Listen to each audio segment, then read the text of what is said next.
My wife cheated on me with my best friend, but neither of them realized they were about to lose everything. I'd been married to Sarah for 6 years. Jake had been my best friend since high school. If you'd asked me who I trusted most, their names would have been the first two out my mouth. Looking back, that was the biggest mistake of my life. One Friday, Sarah told me she had to work late. About an hour later, Jake texted me, out of town for the weekend, catch up next week. Something didn't feel right. Instead of going home, I drove past Sarah's office. Her car wasn't there. I called her, straight to voicemail. For the next week, I paid attention. Late night phone calls, secret smiles, excuses that never made sense. I didn't confront either of them. I wanted the truth, so I hired a private investigator. 7 days later, I had everything. Photos, videos, hotel receipts.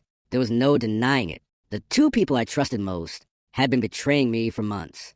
I quietly filed for divorce. Neither of them had any idea I knew. Then my lawyer uncovered something neither of them expected. Jake had been secretly giving Sarah confidential information from his company. Sarah had been using that information to win clients for her business. They thought no one would ever find out. They were wrong. Once the financial records were subpoenaed during the divorce, everything unraveled. Jake's company launched an internal investigation. Sarah's biggest clients immediately pulled their contracts. Within days, Jake was fired. Sarah's business collapsed. Then came the lawsuit. The legal fees drained every dollar they had. The court ruled against them. They owed more money than they could ever hope to repay. Jake's car was repossessed. Sarah was forced to sell the house they bought together. The relationship they destroyed my marriage for collapsed almost overnight. Every conversation turned into an argument.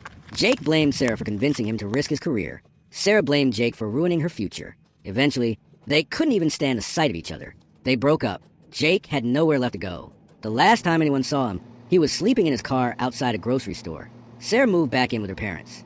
At first, they welcomed her home. But once the lawsuit, the debt, and the lies came to light, everything changed. The arguments became constant. Her parents gave her an ultimatum.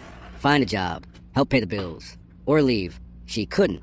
Nobody wanted to hire someone whose business had collapsed in a public fraud case. A few months later, her parents sold their house and moved across the country without her. Sarah was left alone, renting a tiny apartment she could barely afford. Every paycheck went toward debts she'd be paying off for years. The last thing I heard, she still blamed Jake. Jake still blamed Sarah. Neither of them ever admitted that they had destroyed their own lives. The last time Jake called me, he said, "I'd give anything to go back and change it."